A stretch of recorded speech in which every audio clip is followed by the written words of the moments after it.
नमस्कार। मैं प्रोफेसर सतीश चंद्र झा अपने चैनल में आपका पुनः स्वागत करते हैं। जीवन कभी भी एक जैसा नहीं रहता है। कभी तो हमें खूब खुशियां प्राप्त होते हैं और कभी मेहनत के उपरांत भी, संघर्ष करने के बाद भी हमें सफलताएं नहीं प्राप्त होती है। इसका एकमात्र कारण नौ ग्रहों के गोचरीय प्रभाव को माना जा सकता है। जो ग्रह कभी आपके समर्थन में सारे के सारे नौ ग्रह खड़े होकर आपके जीवन में खूब उन्नति देने का कार्य करते हैं, और कभी यही ग्रह आपके विपरीत खड़े होकर, आपके विरोध में खड़े होकर आपके जीवन को अनेक प्रकार के संघर्षों से घेरने का कार्य करते हैं। परंतु इन नौ ग्रहों में देवगुरु बृहस्पति ही एकमात्र ऐसे ग्रह हैं जो अत्यधिक शुभ परिणाम देने वाले होते हैं। कुंडली में अधिकांश शुभ स्थानों के वही कारक माने जाते हैं।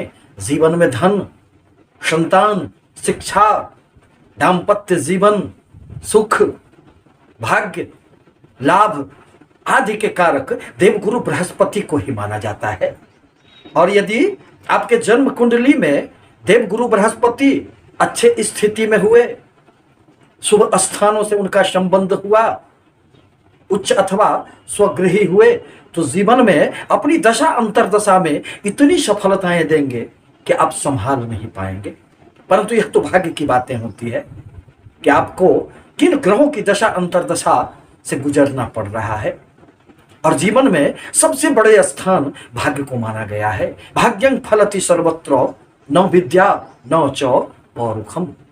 अर्थात आपके सारे ज्ञान, आपके सारे परिश्रम धरे के धरे रह जाते हैं यदि भाग्य का साथ न मिले।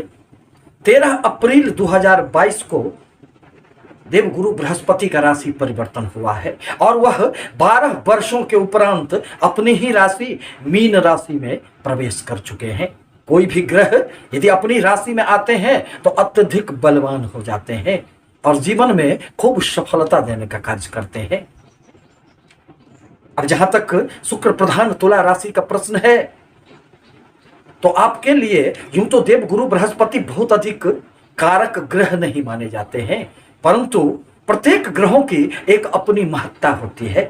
वह आपके पराक्रम स्थान एवं छठे स्थान के स्वामी माने जाते हैं और वर्तमान में यह आपके छठे स्थान में स्वगृही बैठकर आपके जीवन में अनेक प्रकार की सफलताएं देने का कार्य करेंगे। यह पूर्णतः चंद्र राशि पर आधारित है। यदि आपको अपनी राशि ज्ञात न हो तो आप नाम राशि के आधार पर अथवा लग्न के आधार पर भी इसे देख और समझ सकते हैं। दरअसल तुला राशि के छठे स्थान में स्वगृही देवगुरु बृहस्पति का गोचर कई महीनों में जहां आपके संघर्ष को बढ़ाने का कार्य करेंगे, वहीं कुछ क्षेत्रों में अपार सफलता देने का भी कार्य करेंगे।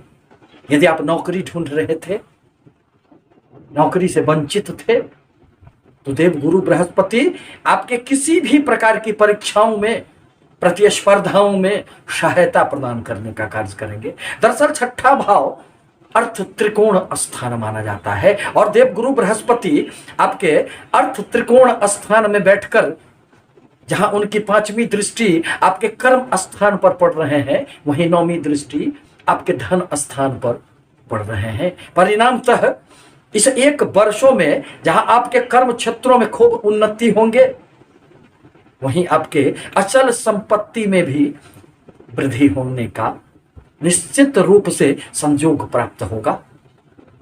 कुटुंबों के साथ भी आपके यदि किसी भी प्रकार के मतभेद थे तो वह दूर हो जाएंगे। परिवार में सब कुछ अच्छा प्रतीत होने लगेगा। दरअसल शनि देव आपके सुख स्थान में विराजमान है और उनकी 7वीं दृष्टि चंद्रमा की राशि कर्क राशि पर आपके कर्म क्षेत्र पर पड़ रहे हैं। परिणामतः चंद्रमा एवं शनि में शत्रुवत संबंध होने के कारण आपके कर्म क्षेत्र में अनेक प्रकार की परेशानियां निश्चित रूप से परिलक्षित हो रही होगी। बनते बनते कार्य बिगड़ जाना, नौकरी की समस्याएं, किसी भी प्रकार की प्रमोशन से वंचित हो जाना, सहकर्मियों द्वारा सहयोग न करना, मान सम्मान की कमी आदि अनेक प्रकार की मानसिक समस्याओं के साथ ही साथ कर्म क्षेत्र में आप परेशानियों से गुजर रहे थे। मन बड़ा अशांत रहता था, क्योंकि मन के कारक तो चंद्रमा ही होते हैं, और चंद्रमा यदि पीड़ित होंगे तो मन तो अशांत होगा ही। सब कुछ रहने के उपरांत भी मन खाली खाली सा प्रतीत होता रहेगा। परंतु ये सारे के सारे समस्याओं का अब तो अंत हो जाएगा, क्योंकि देवगुरु बृहस्पति की 5वीं दृष्टि अब चंद्रमा की राशि कर्क राशि पर पड़ेंगे। अतः आपका मन अब अधीर नहीं रहेगा, अब धैर्य की कमी नहीं रहेगी, और अपने आत्मबल के कारण आप खूब ऊंचाइयों को प्राप्त करेंगे। दरअसल 6ठा स्थान ऋण का भी होता है। आप अपने व्यापार के लिए यदि किसी भी प्रकार का ऋण लेना चाहते हैं तो उसमें निश्चित रूप से सफलताएं प्राप्त होगी।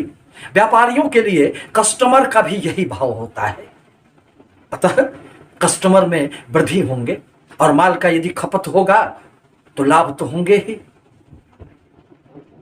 परंतु वाद विवाद से दूर रहना हितकर होगा। दरअसल 6ठे स्थान में आकर देवगुरु स्वगृही बैठकर शत्रुहंता योग का निर्माण कर रहे हैं। अब शत्रु आपको कुछ भी नहीं बिगाड़ पाएंगे। किसी भी प्रकार की प्रतियोगिता परीक्षाओं में आपकी सफलता निश्चित मानी जा सकती है, परंतु वाद विवाद से दूर रहना आपके लिए निश्चित रूप से हितकर होगा। स्वास्थ्य पर भी थोड़ी सी ध्यान रखने की आवश्यकता पड़ेगी। यूं तो स्वगृही देवगुरु बृहस्पति बहुत अधिक अहित फल नहीं करते हैं। यदि आपके किसी भी प्रकार के मुकदमों का निर्णय इस 1 वर्षों में आता है तो वह आपके हित में ही रहेगा। विद्यार्थियों को प्रतियोगिता परीक्षाओं में सफलताएं अर्जित होगी। देवगुरु बृहस्पति जहां बैठते हैं वहां से उनकी 3 दृष्टियां मानी गई है, जिसमें अमृत का वास कहा जाता है, क्योंकि देवगुरु बृहस्पति अपनी 5वीं दृष्टि से आपके कर्म क्षेत्र को देख रहे हैं। अतः कर्म क्षेत्र से संबंधित आपके हर प्रकार की समस्याओं का अब निदान होगा।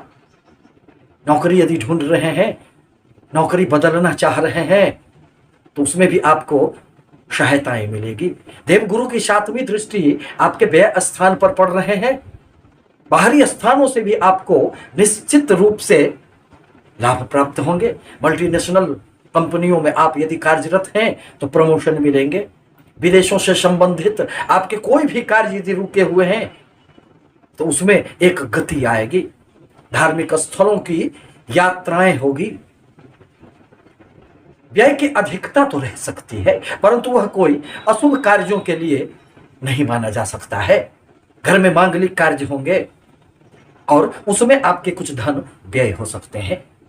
देवगुरु बृहस्पति अपनी 9वीं दृष्टि से आपके धन कुटुंब वाणी भाव को देख रहे हैं। परिवार में सब कुछ अच्छा रहेगा। पारिवारिक सामंजस्य बने हुए रहेंगे। मन में चैन का भाव उत्पन्न होगा। कुटुंबों के साथ सहयोग प्राप्त होंगे। अचल संपत्ति में वृद्धि होंगे। आपके वाणी में एक गहराई उत्पन्न होगी। अतः आप किसी भी उस क्षेत्र से संबंधित हैं जहां वाणी के द्वारा कार्य किया जाता है तो आपको निश्चित रूप से उसमें सफलताएं प्राप्त होगी और आप अपने जीवन पथ पर ऊंचाइयों को प्राप्त करेंगे। अतः देवगुरु बृहस्पति इस प्रकार कहा जा सकता है कि तुला राशि के लिए अर्थ त्रिकोण के तीनों स्थानों को अपने बल से, अपने दृष्टियों से प्रभावित करेंगे और आपको इस अवधि में धन संपत्ति का भी खूब लाभ होगा। आपसे निवेदन है कि हमारे चैनल को लाइक करें, सब्सक्राइब करें, परंतु देवगुरु बृहस्पति के बीज मंत्रों का जाप करना आपके लिए नितांत आवश्यक होगा।